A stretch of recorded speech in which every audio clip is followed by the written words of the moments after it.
Hey, romance readers, it's Joel Quinlan, and you stumbled upon a playlist about my personal happily ever after. I'm 50 years old and I'm getting married at the end of August, so we're about 2 months away.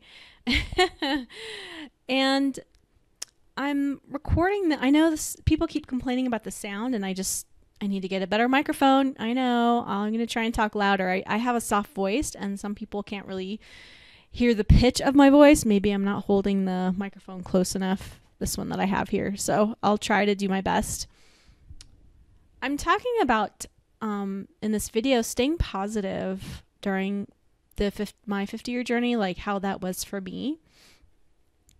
And as you all know, based on the comments I've been getting in these playlists, it's hard. It is very hard. I've been on that roller coaster of emotion, just like you guys have. And, it's tough. It's really tough, especially like me, if you struggled with depression for many years in early life, as I did. It's a double whammy. And, I'm not like that anymore. I finally fixed that particular issue in my life, but it can be really hard to see everyone else pairing up, and you're sort of the wallflower. Again, which is why I'm enjoying watching Bridgerton and seeing the different personalities, even like Francesca, who's acquired a personality, which I am also. And Penelope, who was the wallflower who just got married to Cullen. But anyway, how to stay positive during this journey and how to stay hopeful. There were points in my life, I'm not going to lie, where I just wish the hope would just stop, would just go away, and I could live my life peacefully as a single woman for the rest of my life and not continue to think about this. But, I just like you guys, everyone wants to be loved. I mean, at the end of the day, we all want someone who understands us and is there for us and loves us for who we are. And I'm no different than any of you. I'm a big pain in the butt, I'm going to say. I have my emotional ups and downs, and finding someone who could accept me exactly the way I am with all of my flaws, that's not my only flaw, it was tough. But I've found the partner who, and he's not perfect either,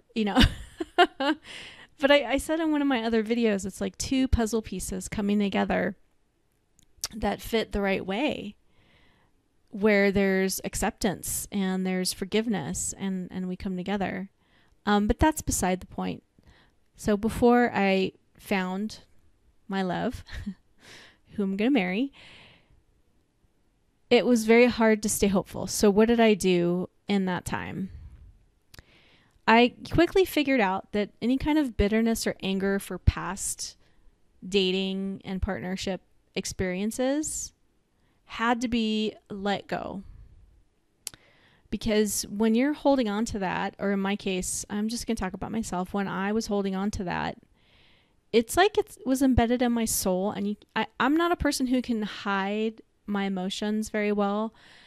And it would come out when I started dating other people, and I was the bitter and jaded one. And so I really had to find a way to satisfactorily complete relationships as I move forward, and make the decision that just because those didn't work out didn't mean there was anything wrong with me or anything wrong with them. Or, if we all have our flaws and everyone's learning their lessons. Maybe they weren't perfect. Maybe they had lessons to learn. Maybe I had lessons to learn. That doesn't mean everyone's, must be the romantic in me. I'm eternally hopeful.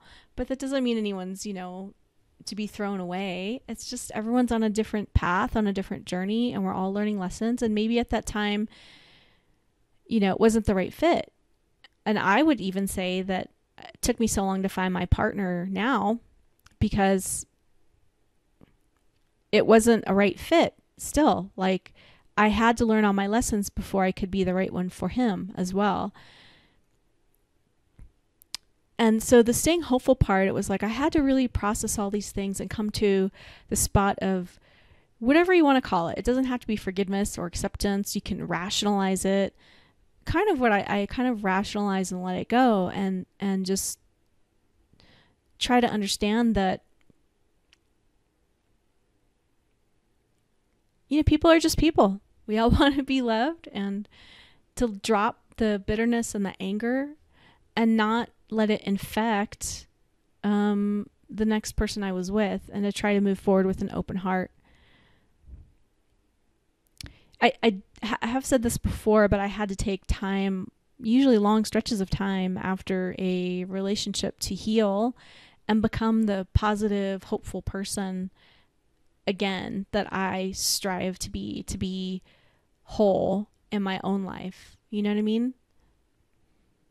So it's a roller coaster, but I think trying to enjoy your life and be the most positive, wonderful person that you are, or trying to be that person I wanted to be, regardless of anything, no matter what, was really what I was shooting for, just to enjoy the now and bring that to the next partner if I found one, if I found him. So I would just put that out there, that's what worked for me. It helped me to just continue enjoying my life, continue enjoying. I kind of like try to enjoy whatever season of life I'm in, including, you know, being single and older, being single and, you know, whatever, and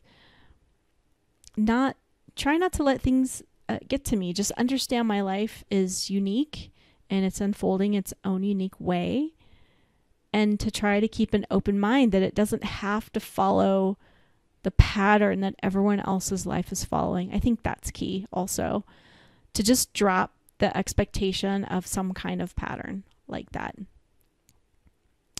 and drop any perfectionism as well. Because I'll admit I had a type. Everybody has a type, but I deviated frequently from, you know, that type, and have dated all kinds of people in my past life. And I would volunteer to say that even my fiance is a little bit outside of my, you know, past type, right? And, you know, it's an interesting journey. Again, like the open mind, right? Staying open to seeing what miracles can happen in your life if you just keep an open mind. And I think that's something that I've conveyed in other videos on this playlist, that I've just tried to keep that open mind and embrace things as they come, and allow an alternate reality, if you will, in my life. And so I hope this is encouraging to you. I hope you remain your best self, regardless of what happens, and to just, you know, release those past people and those past experiences, you know, learning experiences, and let them go, and just be your great self that you are. I know you are. So, all right, I'll talk to you guys later.